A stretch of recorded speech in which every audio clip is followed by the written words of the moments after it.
So, Tashidile, Namo Buddhaya, welcome everyone, my dear brothers and sisters, to session 5 of our guided meditation session. So we have weekly guided meditation sessions, and this is the 5th of 21 sessions. So for those of you who don't know me, my name is Karma Tashi Children, and who are joining for the first time, welcome. So today we have a very profound topic that we want to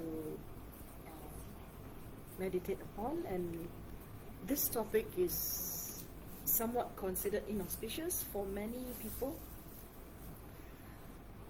but especially now during Chinese New Year, yeah. So people may think that my timing is off, but there is a very deep reason why I have changed the schedule of this meditation session to insert this one earlier than before. And what is today's topic? So today's topic is living fully, meditations on the transience of life. So when I say meditations, I mean we are looking at several different contemplations, meditations based on impermanence of life. Yeah. So by now I think you would already know what I'm talking about. I'm actually talking about this reflections on our mortality, right? So let me just say it out very loud and clear. We are going to do reflections on death and impermanence. Yeah. So it's a very important topic. So before you run away from this meditation or think that you ended up in the wrong place, and this is the season to be jolly, but you must understand that death has no time. It has no fixed place, no fixed time. It can come anytime, and it has come. So death has arrived in many households, and death is probably taking place anytime, anywhere in this world right now. Yeah.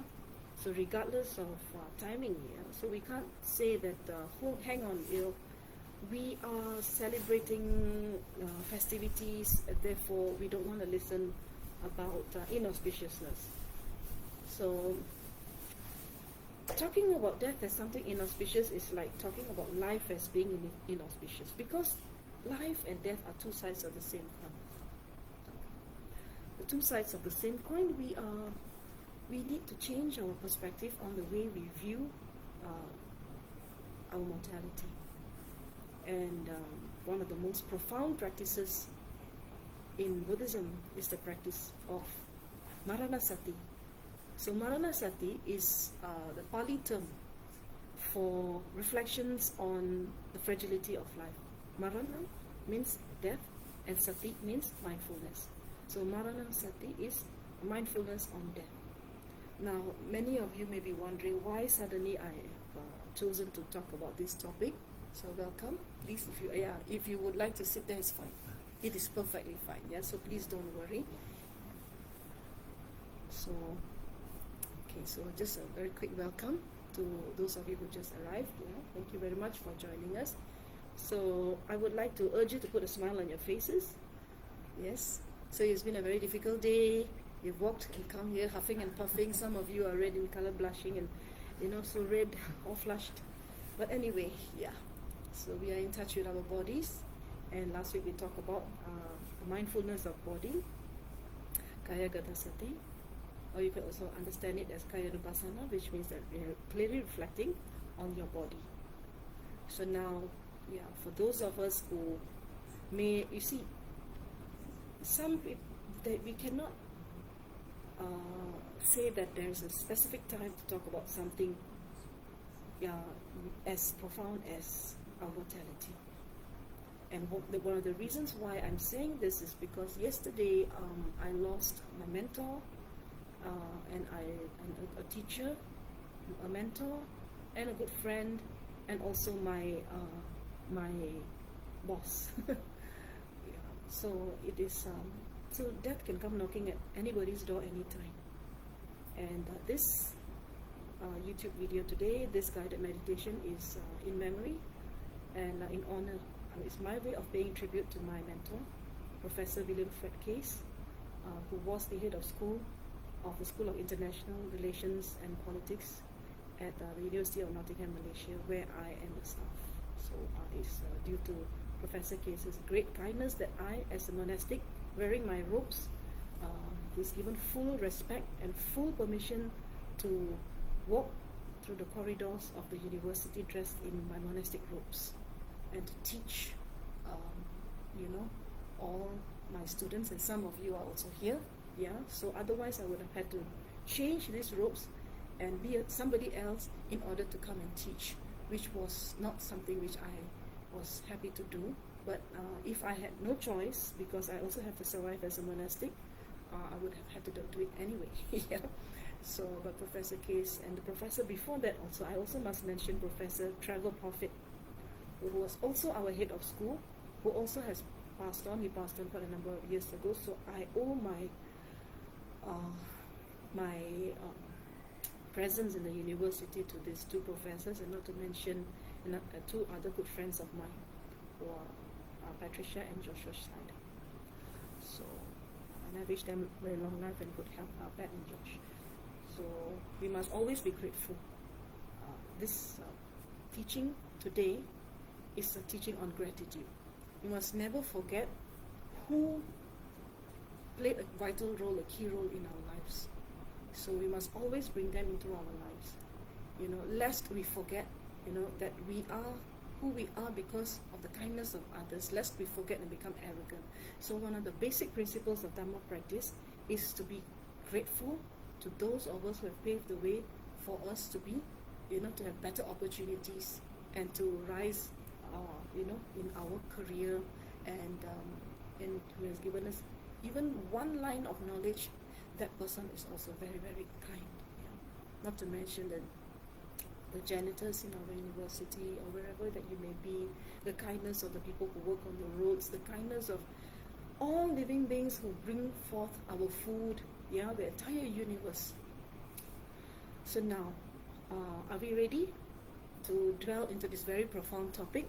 So we have started a little bit later than normal today, but that is okay. I'll try to make up for it in good time. So please allow me to recite some verses of refuge in my spiritual tradition. And I'm aware that in this room itself, there are people from various different spiritual traditions, and that's the beauty of it.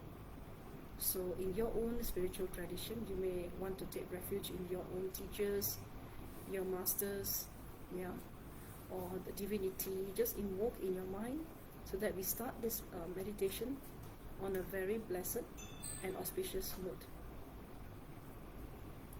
Sangye chedang suki chedang na janjo bardo dani japsu ji dagi ji soki pe sonam ki dro la pe je sangye dro parisho. Sangye chedang suki chedang na janjo bardo dani japsu ji dagi ji soki pe sonam ki dro la pe je sangye dro parisho. Sangye chedang suki chedang na janjo bardo dani japsu ji dagi ji soki pe sonam ki Drola Benjir Sange Dro Parisho Sanje Tanje Deva Tante Benjutan De Parajuje Tuna Tantunge Gi Judan De Parajuje Tunge Mebe Deva Tampada Me De Parajuje Irin Chatani Danda Vetanyo Jembola Ne Parajuruje Sanje Tanje Deva Tante Benjutan De Parajuje Sanje Tanje Tuna Tantunge Gi Judan De Parajuje Tunge Mebe Deva Tampada Me De Parajuje Irin Chatani Danda Vetanyo Jembola Ne Parajuruje Simche Tamche, Deva Dan, Deve Judan, De Barajuje, Simche Tamche, Dunga Dan, Dunga, Judan, De Barajuje, Dunga, Mepe, Deva Tapada, Me, De Barajuje, Nirin Chatani, Dandawe, Tanyon Chempola, Ne Barajuje.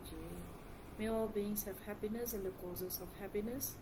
May all beings be free from suffering and from creating those causes of suffering from our own minds.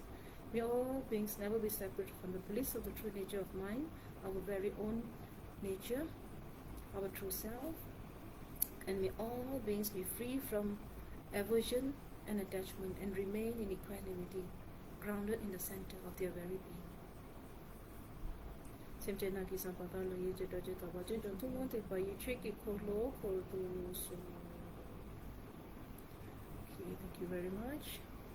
So I see that some of the YouTube viewers becoming lesser and lesser because this topic may be inauspicious. Yeah, so that is the saddest part. By if we're talking about Dharma practitioners, I think whether or not it is a festivity, or whether or not it is a new year, or whether or not it is whatever auspicious, inauspicious is here, only in our minds. It is not in the moon, in the star, it is in our minds. So we can take a topic as difficult as death and impermanence and turn it into auspiciousness and turn it into an opportunity for learning if we know how to do so, right? So this is something that you must understand, that there is no time and no place. The jaws of death, the messenger of death can come at any time, and and before you know it, it's time for us to go. But are we ready? Are we ready? And why is it so important? And why am I so keen on sharing this? Because we have a very good example through my own mentor, who has given the ultimate teaching on death and impermanence, and I do not want that to go in vain. So we must use every life experience that we have in order to transform it into an opportunity for transformation, and through this we are repaying the kindness of our teachers and everyone else. Yeah? So that is how we have to look at every single thing in life, whether it is so-called good or bad, yeah, auspicious, inauspicious, whether you like it or you don't like it. All these things, you turn it into an opportunity, you bring it onto the path. Bring it onto the path, whatever spiritual path that you have, whatever negativities, whatever challenges in life, you bring it on as an opportunity for you to learn something. And when you do that, that's how personal transformation occurs, right? So if you keep on pushing away things that you don't like, I don't want to listen to it at this moment because I'm celebrating, or I don't want to talk about this now, or because it's a wedding, that. So, but you know that life is uncertain. So, but death is certain, right? So now I want you to generate this very deep motivation that may this practice bring benefit for all beings, and also recall in mind all those who have left, all those whom you know, who are no longer in this world. For those of them who are passing away at this moment, who have just recently passed away, or who have passed away a very long time ago, we can still bring them to mind, not because we are attached to them, but because we would like to use this opportunity. We are requesting for them to be objects of our meditation today. And the positive potential, the merits that are accrued from these reflections, we also will share with them at the end of this video, of this session. Okay. Right. So now we will begin with our normal. So whatever meditation that we do, we never forget to begin with our pranayama. Okay, so pranayama, so those of you who are not sure, who have never joined me, so please listen up. So put your back straight and a smile on your face, right? So every morning, if you can do this, is very good. I mean, you're very stressed, it's very good, because this will balance your restless energy that you brought when you were coming in. When you were coming in, you're huffing, you're puffing, you're driving, you're tired, maybe you're having a headache, it's just too hot, too cold, to this and to that, yeah. So this will balance and bring your mind back to the center. So you balance the negative cheese, and it will reorientate your mind and bring it back to your breath. So the object is the breath. So get ready. So observe my fingers. So with your left hand and your thumb, so you block one nostril. So breathing in, you breathe in through your right nostril. Breathing in, I'm aware that I'm breathing in. Aware of what? Aware of your in-breath and out-breath. You breathe in, you breathe out, You're aware that you're breathing in, you're aware that you're breathing out. Okay, just observe me one time. So breathing in, I'm aware that I'm breathing in. And then you block your right nostril with your ring finger. Breathing out, I'm aware that I'm breathing out. In, out, in, out. So breathing in, I'm aware that I'm breathing in. Breathing out, I'm aware that I'm breathing out. In, out, in, out. Breathing in, I'm aware that I'm breathing in. Breathing out, I'm aware that I'm breathing out. Okay? Oh, good, you've already started. Actually, it doesn't matter. Well, anyway, it doesn't matter. You fast learners. So breathing in. So you breathe in like that. And don't forget to put a smile on your face. Okay. Close this. What is your name, young man? My name? Yeah. Zheng Yan. Xuan. Xiong Yuan. Is it correct spelling? Pronunciation? Okay. So we put our left hand like this, yeah. Block our left nostril. Okay. And then our ring finger, then we block our right nostril. So that's how you breathe in. And then you block again with your thumb, and then you breathe out. And then you breathe in again. And then you block again with your with your ring finger, you breathe. I hope the viewers can see me now.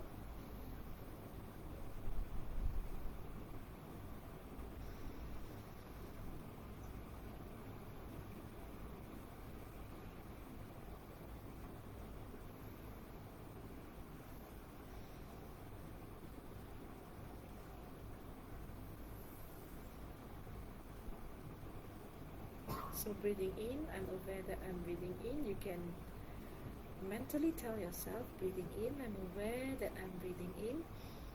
And then breathing out, I'm aware that I'm breathing out. In, out, in, out. Once more, breathing in, I'm aware that I'm breathing in. Breathing out, I'm aware that I'm breathing out. In, out, in, out. Breathing in, I'm aware that I'm breathing in. Breathing out, I'm aware that I'm breathing out. In, out, in, out. And then once you are comfortable, actually you do 3 cycles of that, But that's okay. We don't count. I think the more you count, the more stressful it is. So bring your right hand over your left. Your 2 thumbs joining together. Put a smile on your face and rest your hands on your laps or slightly elevated above so that your spine is straight and your body is relaxed. Your shoulders are relaxed also.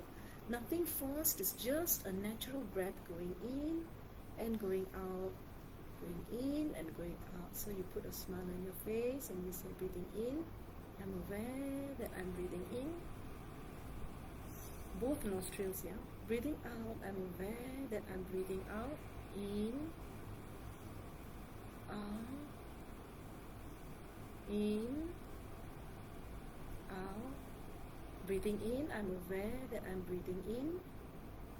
Breathing out, I'm aware that I'm breathing out. In, out, in, out. So breathing in, I'm aware that I'm breathing in. Breathing out, I'm aware that I'm breathing out. In, out, in. So your focus should be on your breath, your natural breath, breathing in and breathing out without controlling, without suppressing, without following, without trying to conceptualize anything, just Tell yourself that breathing in, I'm aware that I'm breathing in, which means that I know I'm breathing in. Breathing out, I'm aware that I'm breathing out. In.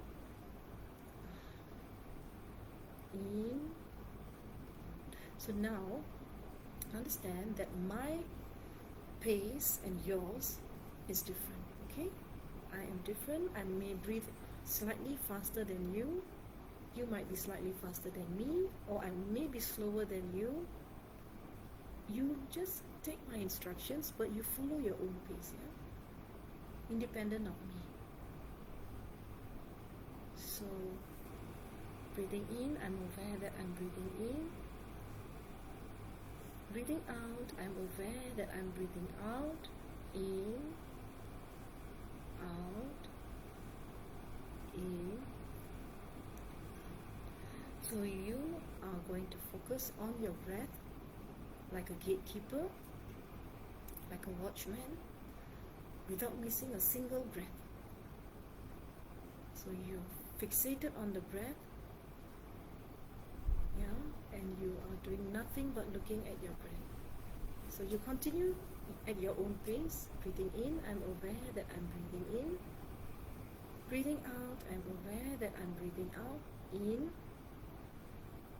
out, in, out.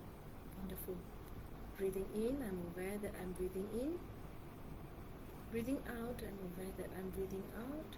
In, out, in, out. Breathing in, I'm aware that I'm breathing in. Breathing out, I'm aware that I'm breathing out. In, out, in, out. So don't forget to maintain that smile.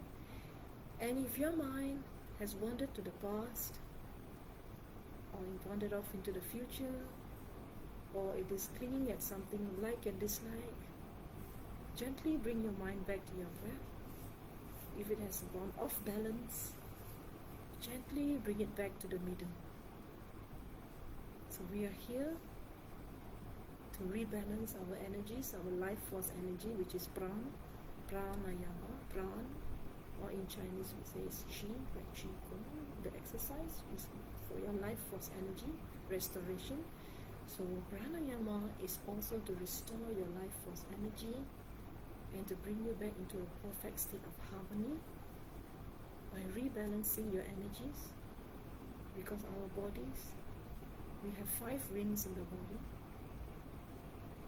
and these winds are the ones that determine whether we swallow our food. It can allow us to swallow our food. It allows us to digest our food. It allows us to move or defecate. So all these things depend on the wind. And the wind is also where our consciousness is riding on the wind. Understand this, yeah? So our consciousness is like a horse rider. And the breath, the wind, is like the horse. So you understand that if your horse goes faster than you, if you're not ready, you fall off the horse. Right? And if your horse is slow, if you are so energetic, you might fall over the horse's head. So you want to go together along with the horse in perfect harmony. So therefore you've got to connect with your breath, which is the horse, and you, the horse rider, in perfect harmony, gallop away. So the pace of the horse is the pace of the mind. If your mind is fast, if your breath is fast, your mind is fast. Your breath is slow, the mind slows down. But you're not controlling, you're just observing. With the natural breath, you tell yourself, breathing in, I'm aware that I'm breathing in. Breathing out, I'm aware that I'm breathing out. In, out, in, out. Breathing in, I'm aware that I'm breathing in. Breathing out, I'm aware that I'm breathing out. In, So you will experience a sense of well-being, calm and peace, and slowing down. So your thoughts gradually start to fizzle out and settle down. So if you find yourself going back to the past, or going to the future, or grabbing at something that you like, or pushing away something that you don't like, either a memory or a smell or a sensation, please let go. The principle of meditation is letting go.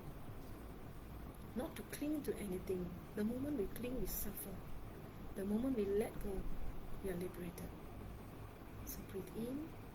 I'm aware that I'm breathing in. Breathing out, I'm aware that I'm breathing out. Okay? So we have some sense of calm and peace. So we will repeat the entire pranayama for those who are new. So once again, block your left nostril. Tell yourself breathing in. I'm aware that I'm breathing in. So we will do our pranayama. And then we block the right nostril, breathing out. I'm aware that I'm breathing out. And then breathing in, I'm aware that I'm breathing in. Breathing out, I'm aware that I'm breathing out. In. In. So once again, breathing in, I'm aware that I'm breathing in. Breathing out, I'm aware that I'm breathing out. In.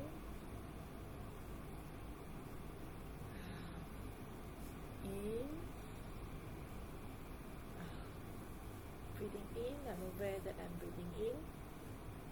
Breathing out, I'm aware that I'm breathing out. In. In. Once more, breathing in, I'm aware that I'm breathing in. Breathing out, I'm aware that I'm breathing out. In. In. Be very mindful of where your thoughts are at this moment, where your focus is. So with your right hand over your left hand again, both nostrils in the position of a mountain, both hands touching together, right? So breathing in, I'm aware that I'm breathing in. You tell yourself, breathing in, I'm aware that I'm breathing in. Breathing out, I'm aware that I'm breathing out. In. In. Breathing in, I'm aware that I'm breathing in. Breathing out, I'm aware that I'm breathing out. In. In. So please continue on your own. Focus on your breath, going in and out. Natural breath, relax your body. Don't be so rigid, don't be uptight. There's no judging, non-judgmental.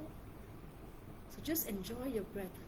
Just come back home, to the home of your body, which is the breath, the bridge between your mind and your body, and gateway to your inner universe, the breath. So breathing in, you're aware that you're breathing in, and breathing out, you're aware that you're breathing out. If your thoughts have gone to the past, or they've gone to the future, gently bring your mind back to your breath, and just observe the breathing in and out. Okay, so now, if you're done with that, so now you have 3 breaths.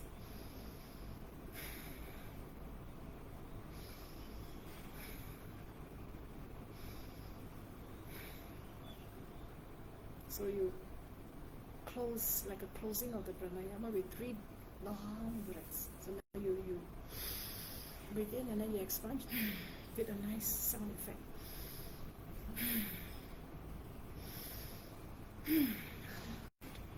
So good. Good, isn't it? Yeah. So it is actually very good. So you see, you can be in absolute control of your life only if you know how to.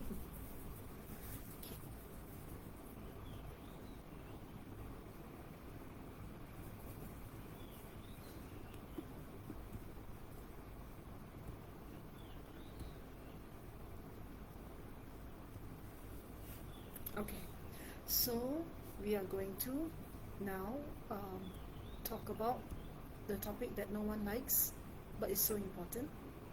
I fail to understand why we don't like the topic. Can anyone tell me what?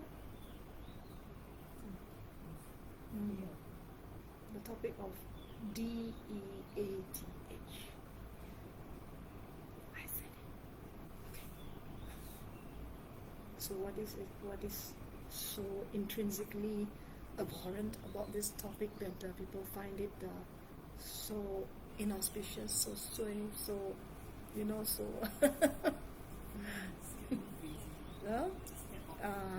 we are scared to face it. So what if I put it to you, I propose that instead of being afraid, why don't we conquer it?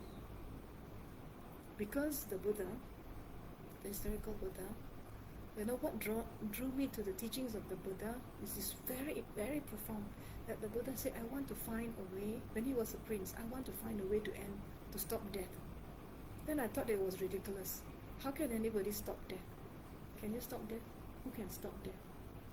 So because I thought that it was a given thing that you are born and then you are going to die. You're reborn, you die. For those of us who believe in the karma, cause and effect, and the rebirth process, yeah. So some spiritual traditions do not subscribe to it, but I will share from my spiritual tradition and my perspective as to why I found the Buddha's teachings very profound. Even though, let's just say that we don't want to talk about rebirth, whatever it is, but still, let us live our life so well that we die in peace. We die happily, right? So when the Buddha said that when Prince Siddhartha said, I can't, I must find a way out of this cycle of samsara. So now let me tell you a story about this Prince Siddhartha. I think everybody knows. But then again, for the benefit of those who do not know, for those who are new to the story of the life of Prince Siddhartha, who then became the Buddha.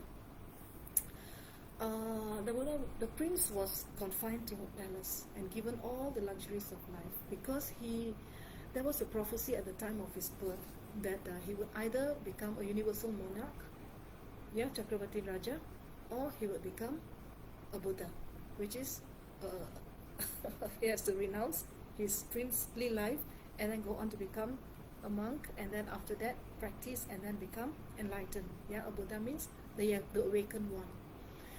So it's not his name. Buddha is not somebody's name.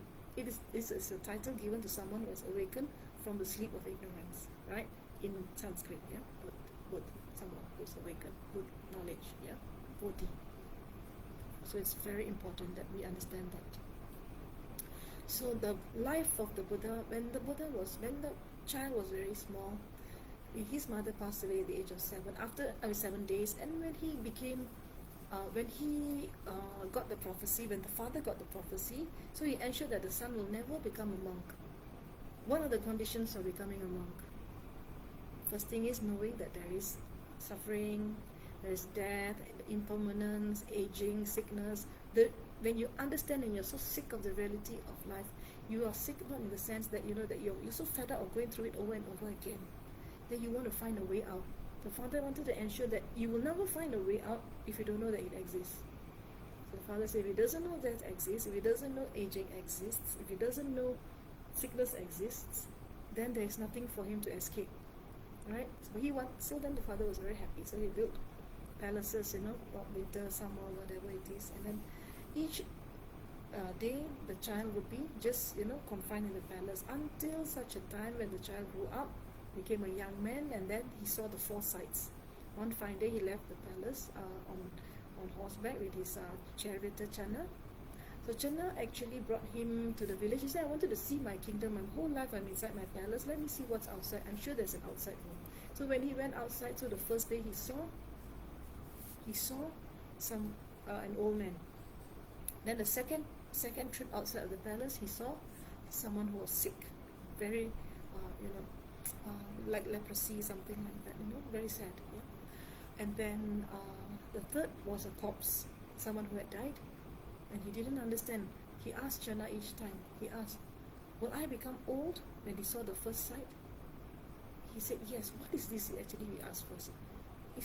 Then he said, it's an old person. What's an old person? He didn't even get the concept of an old person. And he said, that, will I become old? Chana said, yes. Will my parents become old? Yes. Will my wife and son become old? Yes. My goodness. Then the second time, what is this? A sick person. What is the meaning of sickness? You know, when something plagues your body and eats it up, you know, so it degenerates. Yeah, you can either recover or you don't. Yeah, so the sickness manifests in everybody. And then will I become sick too? Yes. Will my family become sick? Yes. Oh no. And then the third one, death. What is this? It's a corpse. Will I die? Yes. Will my family die? That means I will lose my family, I will lose the ones that I love? Yes. Everybody who is born will eventually die, Chanel said. This was just too much for Siddhartha, it's just too much, yeah? So for someone who has never known death, suddenly coming and seeing death, you know, for the first time, can you imagine how painful it would have been? How shocking and how miserable? So he was so shaken up, and then for a few weeks he was, you know, very depressed, and then one fine day he was out for the fourth time, and then he saw a sannyasi, a hermit, a monk, you know, who was in deep meditation, and he was in complete bliss and joy. He said, that is my way out of suffering. So that's the reason why Prince Siddhartha renounced his earthly life, worldly life, yeah, and then he renounced and became a monk. And then he practiced so hard until he became enlightened 6 years later. And the enlightenment is actually a symbol of cutting the cycle of birth, old age, sickness, and death. No more becoming anymore, no more being born, no more dying. So now, I like to quote Ajahn Chah, an enlightened Arahant, of the 20th century, who lived in northeast Thailand, and the teacher of Ajahn Brahmavamsa.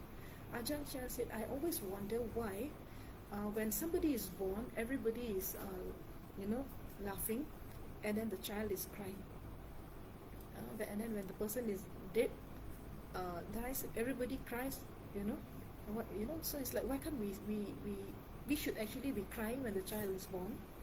Because when the child is born, the child says, oh no, not again, all over again, So that's why the child is crying. Some people say like this, yeah. So it's like, oh no, I've got to go to standard 1 all over again. I've got to go through everything all over again. This is too much suffering. So the child is crying. So Ajahn Chah said that, why can't we live life in this way, that we understand that the reason why you die is because you're born.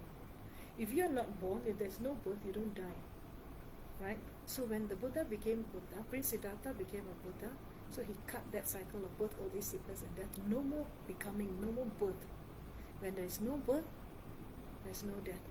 So then, isn't it true that then he has found the answer to deathlessness? Can we attain a state of deathlessness? Yes. By cutting the causes and conditions that make us born again and again and again. This is from my spiritual tradition, Buddhism. For spiritual traditions who do not subscribe to, coming again and again, in this life also you can cut the causes and conditions for you to create this miserable circumstances that lead to our demise. Right? So we are all going to die. So let's make death a happy one, so that when we pass away, people also rejoice, we also rejoice. So because death is actually supposed to be, yes, we are done, over and done with, how many years, 100 years on this earth, it's not a very short time, it's actually quite a long time. I mean, relatively, so much of suffering, going through, the motions of life, pain, aging, sickness, depression, all these things, So, so life is full of obstacles. I'm not saying that you must invite death, no. Never ever resort to suicide, because we have Buddha nature inside us. So it is extremely heavy negative karma if we take our own lives. Let us live so well that when it comes the time when we pass away, we will pass away with great courage. So from the Tibetan Buddhist perspective, we are forever talking about death. You can see that the Tibetan people, Tibetan Buddhists are obsessed with death. Actually, we're not obsessed with death. We talk about death, Because if you don't talk about that, we are preparing, whatever practices that we do in our daily lives is to prepare us for that inevitable moment where we are going to die. Isn't that your spiritual tradition also? That when you do good, you avoid evil, you purify the mind, you help other people, and also that you would have made your time here on earth a very fruitful one, so that when it comes for the time for you to say goodbye, so you say goodbye with no regrets. I've led a good life. Yeah. So I don't worry whether the angels are going to bring me to heaven, or the angel of death is going to drag me down to hell. That is no longer there in the mind if you have lived very well. Yeah. Okay. So now I'm going to introduce some. So we're going to do this practice. Yeah. So we take a few deep breaths and settle the mind. I want you to understand that the intention of Maranasati, the reflections on death, yeah, the mindfulness of death, is not to instill fear in you, but to make you understand. Yeah, if you live well, when it's time for us to go, and you know what, you don't get invitation cards, huh? So it's like karma children, you're cordially invited to your death at a certain time and certain place, RSVP. So I said, I won't RSVP. Who's that? Messenger of death, RSVP. I won't get a chance to RSVP. First thing is, I will not know when I die or where I die. So there is no invitation. It's just like being invited to a party without invitation, and then suddenly you're like taken in, like kidnapped. Basically, you're being kidnapped, you're being robbed, So it's like taken and put inside, and then boom, sent to somewhere else. So now in this life, what's being kidnapped also is quite frightening, isn't it? You don't know where you're going to go, right? Can you imagine that suddenly you wake up the next morning, you're a different place already, gone, completely don't know where. No time to RSVP. Nothing. So you must be thinking that I'm quite a little bit off the trajectory in terms of my mind, but but let's talk about death in a joyful way. Why do we always have to cry and moan? Because if the more we cry, we are not going to, even if we cry and moan, we still have to go. Yeah, because those who are born must die. Yeah, okay. So we reflect on the Buddha's words of wisdom from the Majjhima Nikaya. The Buddha said you should live in the present moment. So if you can live in the present moment, like we taught just now, when you're living in the present moment, breathing in, I'm aware that I'm breathing in, breathing out, I'm aware that I'm breathing out, leave the past behind, leave the future, don't worry about it. Then you are building that confidence daily. And at the time of death, since you're already so accustomed to living in the present moment, nothing can shake you. Even though you get kidnapped or what, so it doesn't matter. It's just a continuation of my being in the present moment. I don't care whether I'm in Samani or I'm in hell or wherever it is, I am in my present moment, and that's all that matters. So wherever I go, it's not my external circumstances that determine my happiness. It is my internal circumstances, my inner universe that determines my happiness. Yeah?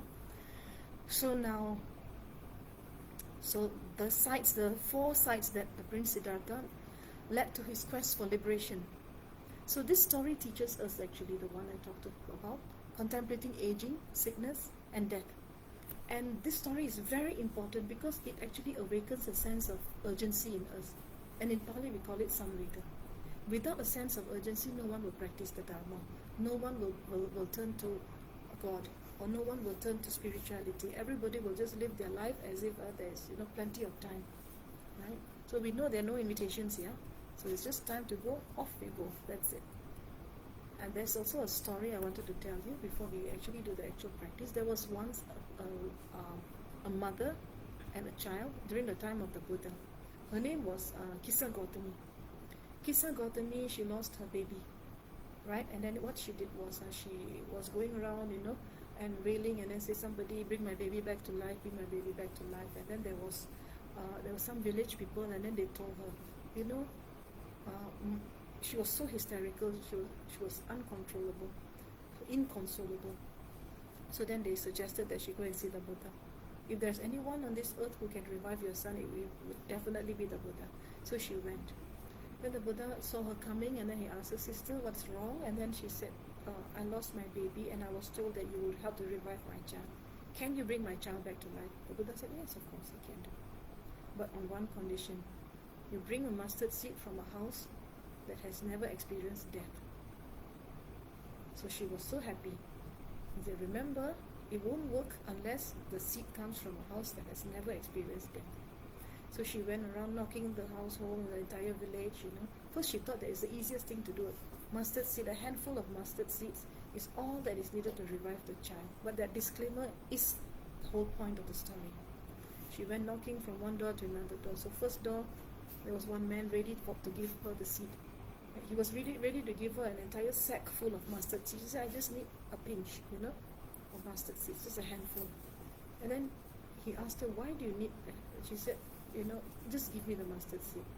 And then she said, oh, wait a minute. Has anybody ever died in your house? He said, what can I tell you, my sister? My mother just passed away last week. And she said, oh, then I can't take your mustard seed. So she went to another house, and then went to the next house. She saw a lady dressed in white. And in the Indian tradition, when you're dressed in a white sari, it means that the person is a widow. So obviously her husband died, so that somebody has died. And then she went to every house, In the third house, there was actually a funeral going on. Then at the end of the day, by the evening, she was so tired, and it slowly dawned on her that everybody who was born will have to die.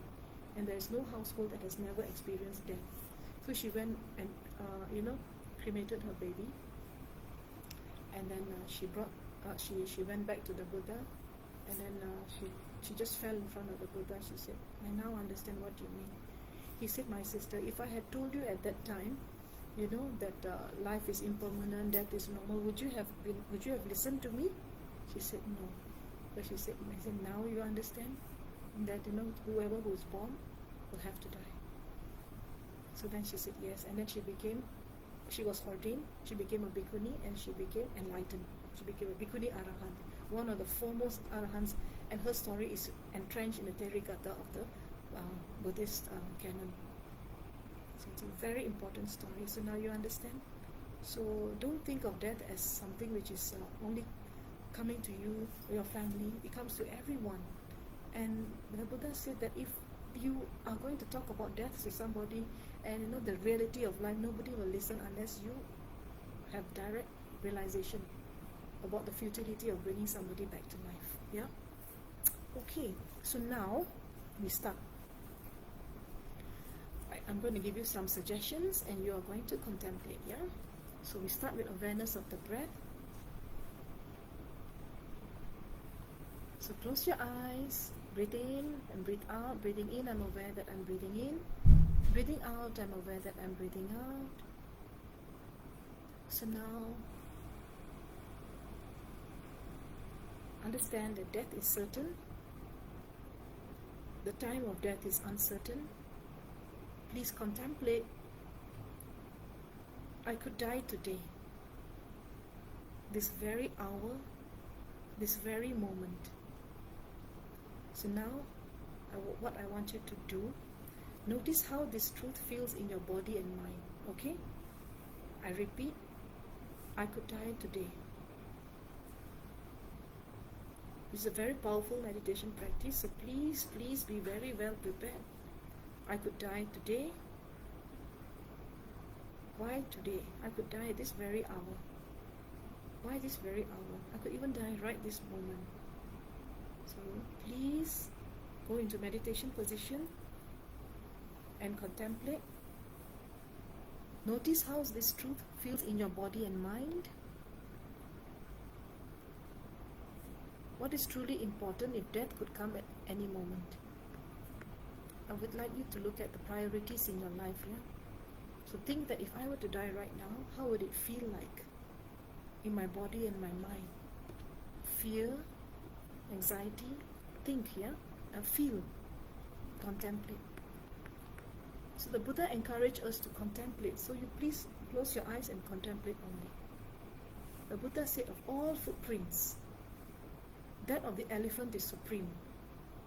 Similarly, of all mindfulness meditations, that on death is supreme. So this comes from the Anguttara Nikaya. So begin now by contemplating that death can come from many causes. Death can come through illness. So take some time to understand, to reflect on people around you who have passed away from illness, and then think that you too, we are of the nature of becoming sick. People, every day we read in the newspapers, watch on the news, or even we have witnessed it in our own experience, through accidents, through aging, through unexpected events. Recent plane crashes would come to mind, natural disasters, earthquakes.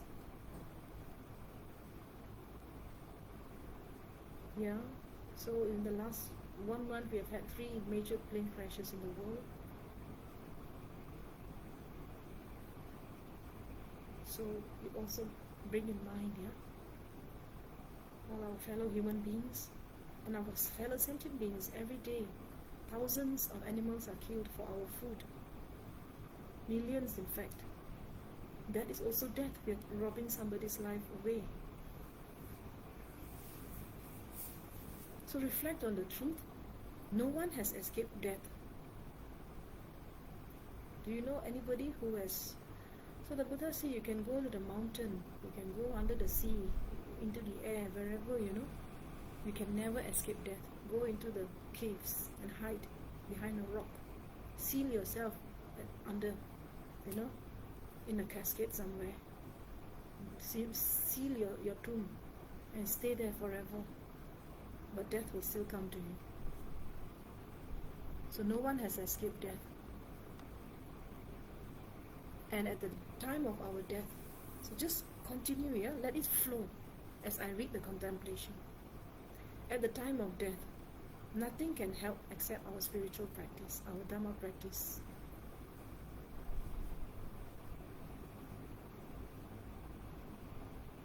So think here, old age, sickness,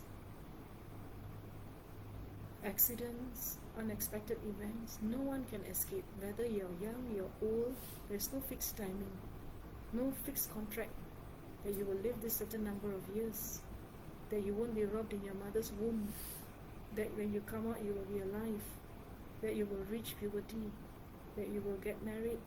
There's no guarantee that you will grow old, get to see your children or grandchildren, no guarantee.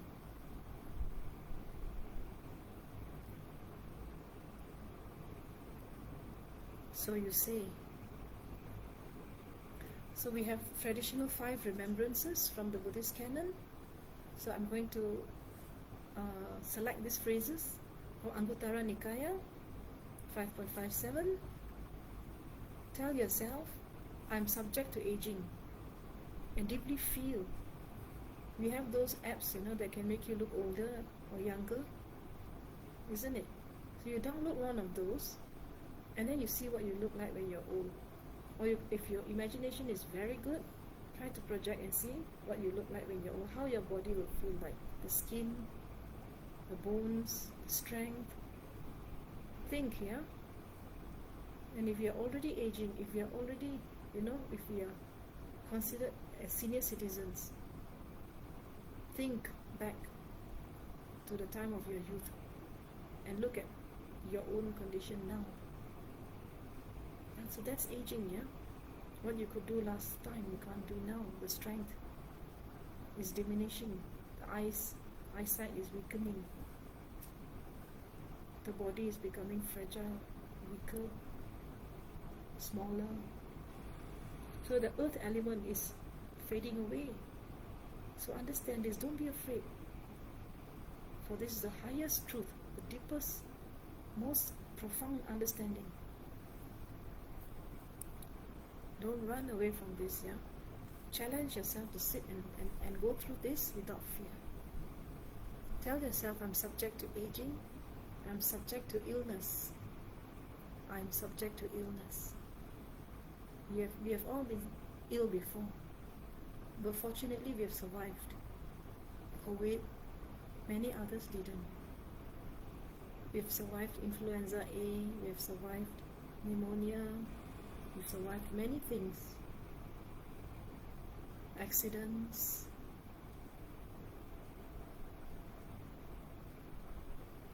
What if we didn't survive? How would that feel like? Tell yourself, I'm subject to death. I'm subject to aging. I'm subject to illness. I'm subject to death. I must be separated from all that is dear. I will be separated from all that is dear. I will be separated from all that is dear. One day I have to leave everything and go empty-handed. I can't take as much as a needle to the next life. And you tell yourself, I am the owner of my karma. My deeds are the only true possessions that I have. At the time of death, I bring only my consciousness, or in some spiritual traditions you say your soul, and my deeds, good and bad, white and black seeds. This is the only inheritance that I carry, not my parents' property, not my own property, nothing. I don't carry my name. I don't carry my title. I don't carry my house, my car, my family, my loved ones. I can't bring anyone onto the journey. It's mine and mine alone. So still stay in meditation. So I will tell you another story of King Prasenajit. He was the king of Shravasti during the time of historical Buddha, or Savatthi in Pali. So from the Sutta Nipata, the Buddha thought that King Prasenajit, he taught him to reflect like this, daily. Age and death roll on. And ask us to look at what good deeds have I done today. So now it's towards the end of the day. It's already the evening now. What have I done for my practice? What have I done? What good deeds did I do? Just look at the good, And then now you think what not so good deeds that I have done. And what I have done for my practice. Did I do anything to spiritually elevate myself and be of benefit to others? Or did I lead a very selfish life the whole day today? Every day when you wake up, you reflect like this. Age and death roll on. What good deeds have I done today? What have I done for my practice? So continue meditation. I will ask you a few more questions. So now, what if I had only 1 year to live? Suppose you go into the doctor's room, you get your blood test results, and then your doctor tells you, my dear brother or sister, I'm afraid to tell you that I'm sorry to say, or I regret to inform you, that time your heart will sink. That that you only have 1 year to live. So please feel how so many people have been told this, maybe today, maybe yesterday, maybe last month, maybe last year, and maybe tomorrow somebody will find out from their doctors. Doctor will tell you only have 1 year to live. Now feel in your body and mind how your body and mind is responding now. Ground yourself, take refuge in your spiritual gurus, but be brave and go through this meditation without fear. Ask yourself, what if I only had 1 month to live? Maybe the doctor's diagnosis is not correct. It is more serious than it actually is. only 1 month to live instead of 1 year. How will that feel?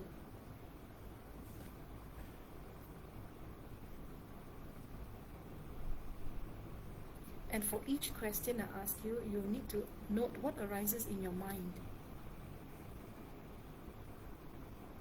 and what feels important. If you have 1 year to live, what would matter to you? What will be important?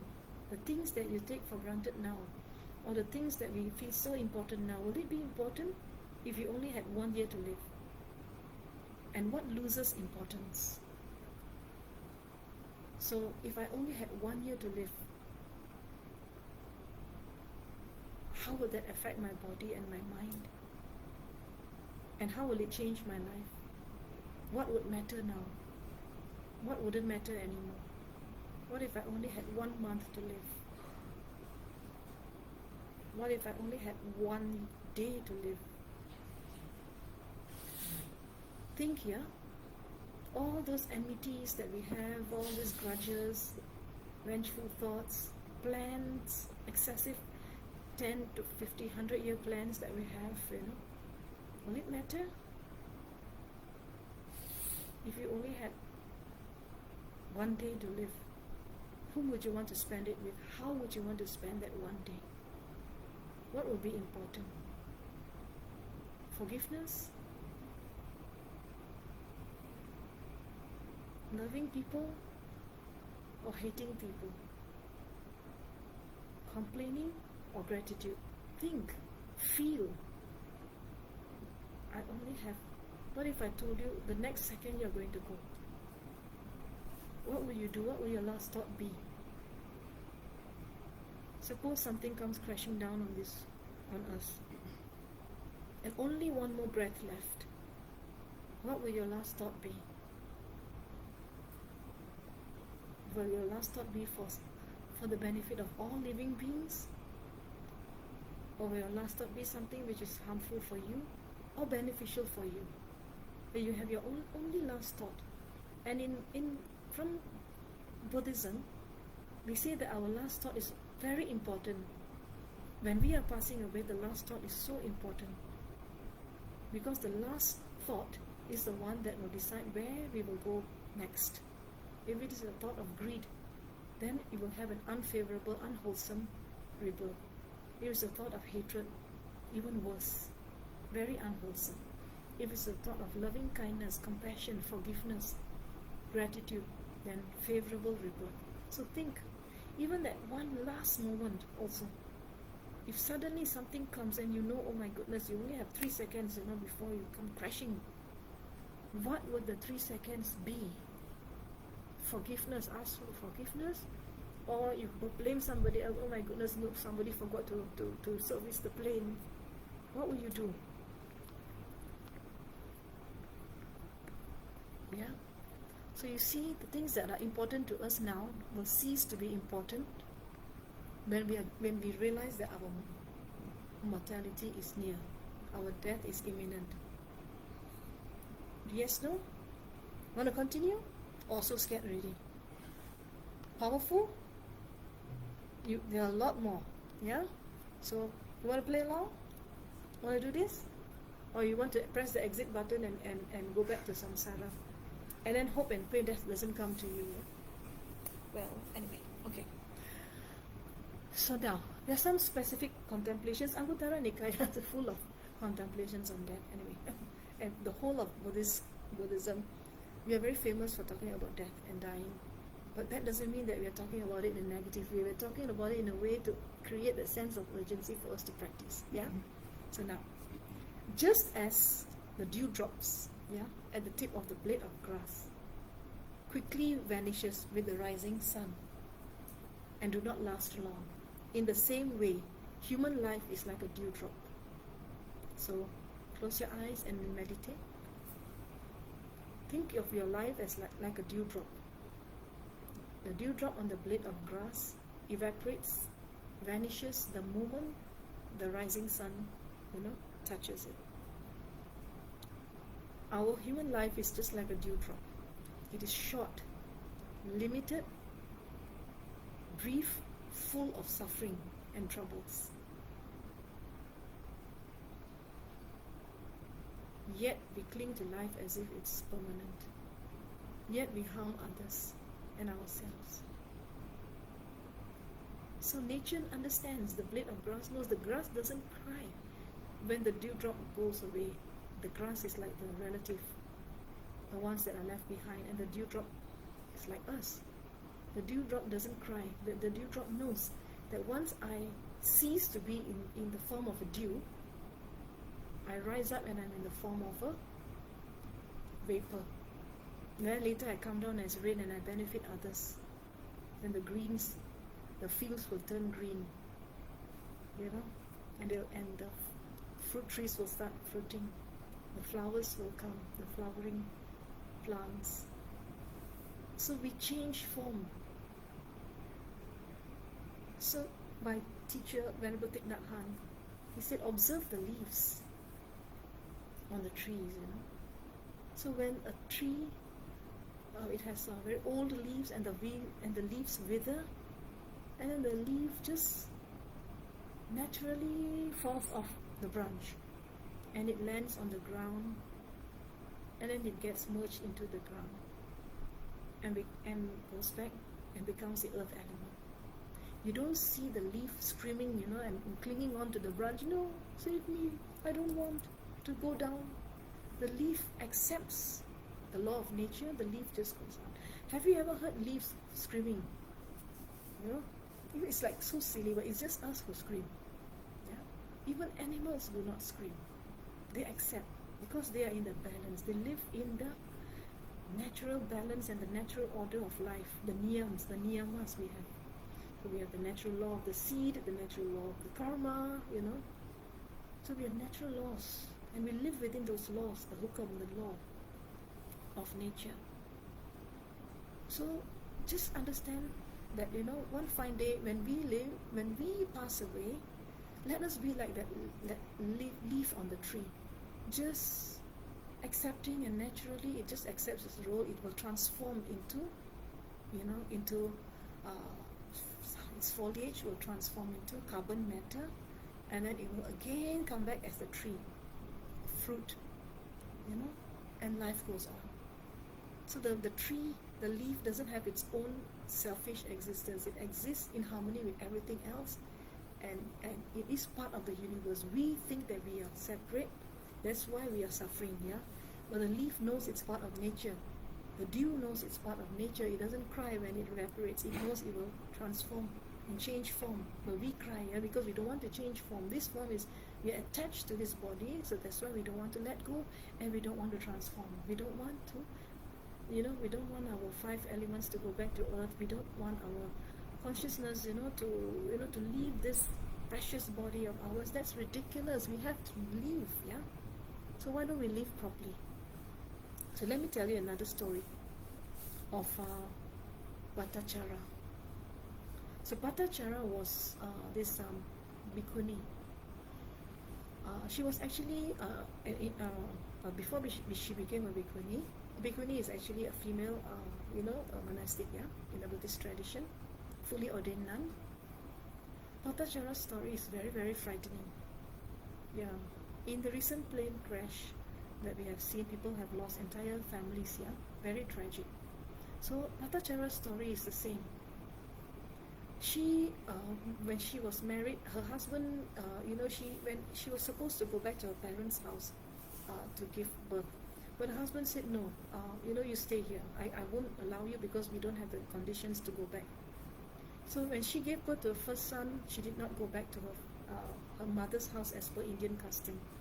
And then second son also, she gave birth, she did not go back to her mother's place for a maternity, leave and all these things to give birth as per Indian custom. So after her child was about a few months old, the second son, and then the first son was about 2 or 3, he was a toddler, she begged the husband, can we go now? He said, okay, now conditions are right, we shall go and visit your parents. So on the way, they had to cross a river bank. They were at the river bank, they had to cross a river. And then it was late at night already, it was getting dark, so they said, let us not cross the river now, let us wait. So the husband went to find firewood in order for them to make fire. But he never came back. 1 hour, 2 hours. Then Patachara was wondering why the husband didn't come back. So she went looking for him and she left the two little boys at the bank, the river bank. When she went to look for him, she saw that he was already blue, lifeless on the ground. He had been bitten by a snake. Oh, she started to wail. But then she said, oh no. And she suddenly realized she had two children at the river bank. She can't cremate the body also because, she was also, one person is very difficult to do, so she had no choice but to go back to the children. And then then she said, I don't want to stay at this part of the bank, Let me just quickly go to my mom's house now. So she said, okay, she will take the baby and she will leave the boy, the toddler, on one side of the bank. So she took the baby first, and then she put it at the other side of the river. She managed to cross, and then as she was coming back, then she saw that an eagle had come and it was taking the baby away, the one that she had left on the other side of the bank. And then she was trying to chase the eagle when her son, the other boy, thought that the mother was calling him. So the 3-year-old entered into the river before the mother could come and get him, and the little infant was being taken away by the eagle. So the infant died, and then at that time it started raining heavily and the river swelled, and the 3-year-old child entered the river. He thought the mother was asking him to come, and he drowned. Seeing this, she was almost half mad, so she quickly tried to save herself and went across the river. When she went across the river, she went back to her house, her parents' house, after a long time, ever since marriage. And when she went there, she was horrified to see a crowd. She said, what happened? There was a crowd there. And then when she looked through the crowd, she was horrified to see that her entire house had burned down. Her parents, her siblings, and the livestock of her parents were quite rich. Everybody gone. In one day, she lost her husband, her toddler son, her infant son, her parents, brothers, sisters, livestock, everybody gone. She became mad. She tore off her clothes and she started wandering around like a vagabond. And then suddenly, she met one monk. The monk put some clothes on her and then brought her to see the Buddha. She was so hysterical. And then when she met the Buddha, then the Buddha gave her some spiritual instructions about death and impermanence. And then after that, he ordained her as a bhikkhuni. And then she became enlightened, and she became one of the 13 foremost bhikkhunis, Bhattacharya was. Yeah? So very interesting.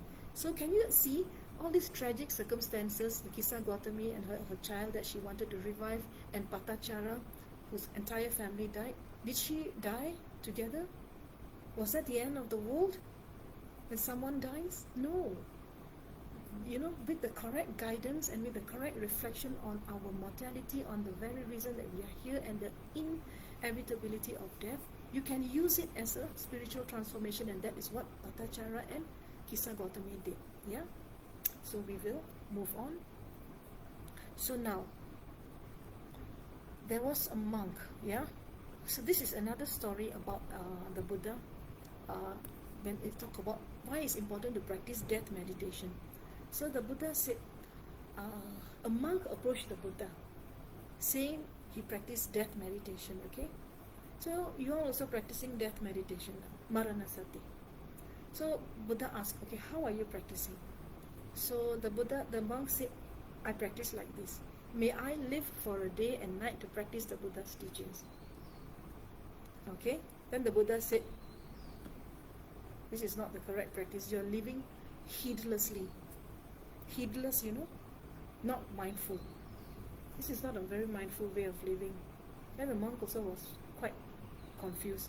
Then another monk said, may I live for the time it takes to eat a meal. Then the Buddha said, this time also is you're not mindful. No, not much understanding. And then another monk, and the Buddha asked, what is your practice? How are you practicing? So he said, we are practicing Maranasati in a way that for the time it takes to swallow 4 or 5 mouthfuls. The Buddha said, this is also not good practice. Then finally the 4th monk said, may I live for the time it takes to breathe in and after breathing out, or to breathe out after breathing in. And the Buddha said, this last monk is the one who is living heedlessly. You understand? So the first monk said plenty of time, one whole day and night to practice. Buddha said no time, don't. That is being, foolish. Number two, the time it takes to eat a meal, that also is not guaranteed, right? The third one, merely for the time it takes to swallow 4 or 5 mouths. We don't even have that, we can just go off right now. So the fourth monk living in the present moment. The others are living, as if there's plenty of time before. But the fourth monk is the correct practice, because he said, I am living in the present moment. Breathe in, breathe out. Don't know whether when I breathe in, I will ever breathe out again. Buddha said, that's the correct practice. Okay? So now, again, return to your breath. Return to your breath. Okay? So we have some advertisement breaks here in between. So now we will do Milarepa's meditation. So we have finished the meditation reflections from the Pali Canon, which is Theravada Buddhism. Now we go into some reflections from the Tibetan Buddhism perspective. So we call this next meditation Milarepa's 3 Laughters meditation. Why 3 laughters? Now again, there's a story. Yeah, without story you cannot understand and you will feel bored. So story is good. It's good to yeah. Do you like my story? Even if you don't like, you will have to like it. Yeah, because I'm going to say it anyway. So one day, disciples found Milarepa laughing loudly in his cave, and this is very uncharacteristic of a yogi, and he was actually our most beloved saint of Tibet, enlightened, very, very highly enlightened, realized being, So, and he was laughing loudly in his cave. So strange, isn't it? So when the disciples asked Milarepa, what happened? They said, why? So then Milarepa said, I'll tell you why. He said, I laugh at 3 kinds of foolishness in this world. So then the disciples said, what kind of foolishness? Then Milarepa answered, people spend their whole lives amassing wealth and possessions. Yeah? But when death comes, they must go empty-handed. Yeah. Like children building sand castles. I'm sure everybody has been to the beach. You build a sand castle. Will the sand castle be there tomorrow morning? Maybe it won't be there in the next 10 seconds also, isn't it? Yeah? So, but then again, we are collecting our possessions like that. So that's the first laughter. The second one, and I'm also guilty of that. Yeah. So number 2, people build strong houses and fortify them against enemies. See the alarm here? So people build strong houses and fortify them against enemies, but at death they must leave for the intermediate state without even their body. It is like a bird abandoning its nest, never to return. So we are spending our entire time on possessions, making our bodies look good, etc. Yeah, we can't take our body, we cannot take our house, right? It's like a bird abandoning its nest. The third laughter, the third reason, is because Milarepa said people harbor hatred and resentment towards enemies, but at death they must leave all these enemies behind also. Suppose you can take your enemy with you, which no one wants to anyway. Let's suppose we can't take our spouse, our family members, our children, and nothing, right? So we cannot take our enemies, which is thank goodness for that, yeah. But then again, enemy is just relative in the mind, right? So now the Buddha said, those of us who harbor resentment, that this person is my enemy, and then attachment, this person is my friend. He said that they must leave even their enemies behind. So their anger are poisons for their own mind. So you are not going to take your enemy with you to death. So why you worry? Why you have so much resentment and anger in this life? Because it's like eating poison and then expecting the other person to die. Yeah. So very profound, very, very profound, very important for all of us, myself included, right? Yeah. So you get it? So now you understand 3 laughter meditation. So now let's try to understand this, yeah? So now how you're going to visualize is like this. Can you please close your eyes?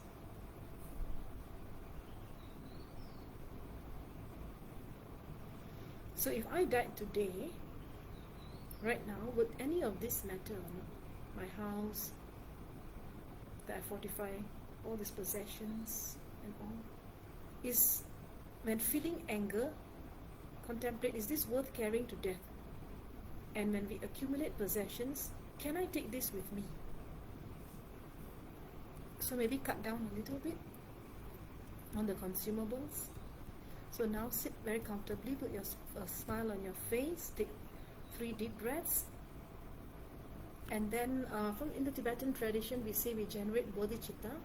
Bodhicitta means we generate this thought that I'm going to do this meditation not for myself alone, but for the benefit of all living beings, because everyone is suffering.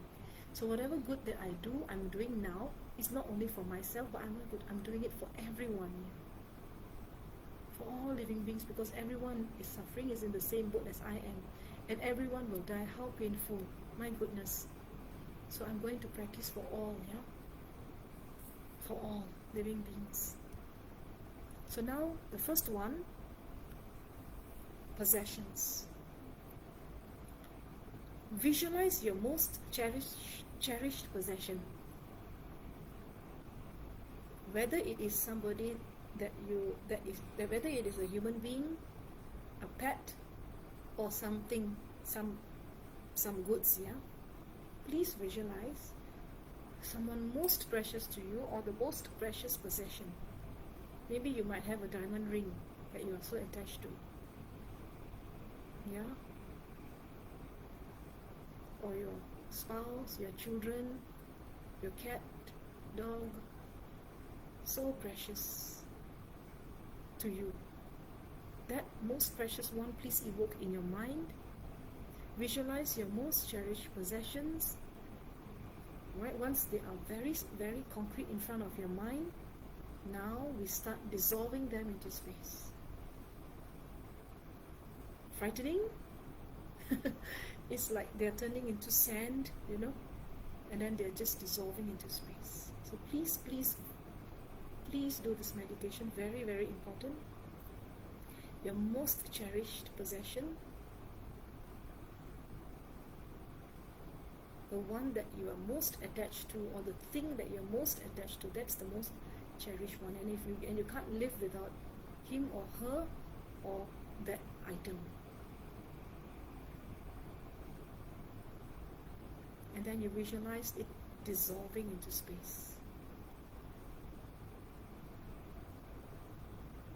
So feel what's going on. You must now be in close contact with your feelings, your body sensations. You will feel that profound sense of loss and that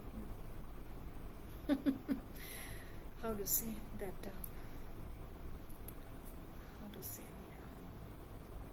resistance. Yes, that's the word I'm looking for. You're resisting. You don't want to dissolve them. You're scared they dissolve. You no longer have them, isn't it? I'm sure that is happening in the mind. You don't want to dissolve them, but you must dissolve it, because one fine day they will be dissolved anyway. They're going back into the 5 elements, and that's it. Ashes to ashes, dust to dust. So before it happens in real life, visualize it, that they disappear, dissolve into space.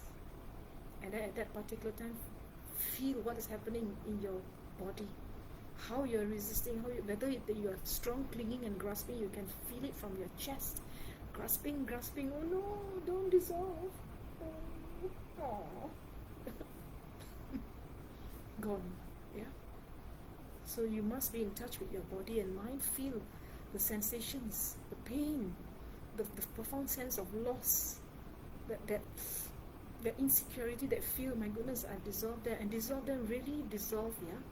And feel that they're gone. Impermanent, transient, transitory, all in a state of flux, gone. And feel what remains when they are gone. And this is not an exercise to scare you. This is an exercise to liberate you from your attachment. And once you dissolve it, you rest in that natural space, that vast expanse of space and that emptiness. For those of you who know the concept of emptiness, everything arises depending on causes and conditions. There is no concrete existence for anything. So everything is empty of inherent nature. So you dissolve everything, and in Tibetan we call it dissolving into Dhammakaya. Everything you dissolve.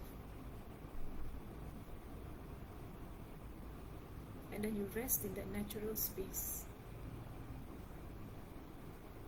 So if you have lost a loved one, and you are still, until today, you're still so attached and so sad, I recommend this practice. Let go, yeah?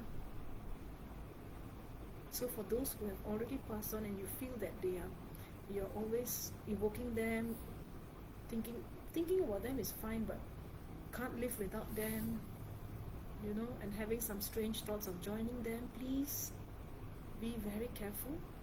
Understand that they're just 5 elements. Yeah? And if that so much of pain you transform into a positive experience of being in the absolute reality of emptiness. So dissolve them. Yeah? So next, visualize your home and your safe space.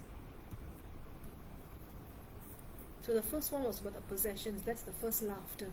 Now the second laughter is about your safe space, the so-called safe space, with the alarm and the tall gates and Alcatraz iron grills, security mesh. Yeah? Okay. So visualize your home and safe space. And then now, next thing watch them fade like a dream. It's like, bye-bye, the dream gone, the safe space is going, gone.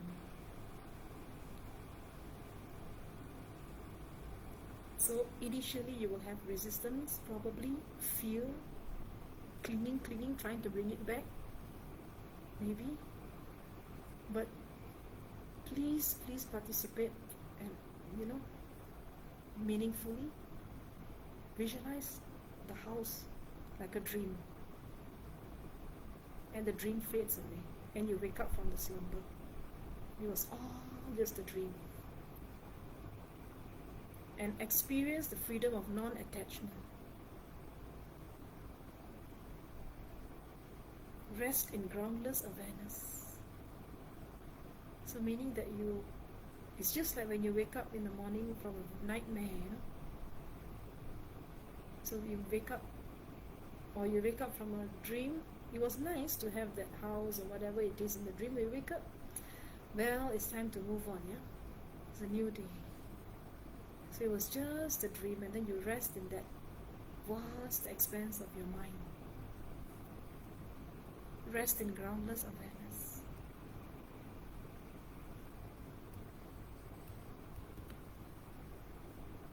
Okay?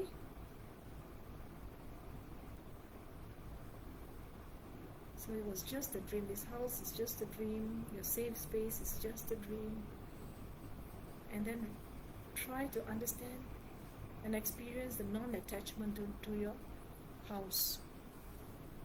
And experience the freedom of detachment, non-attachment. Free your mind from clinging to this house or your own safe space, wherever it may be.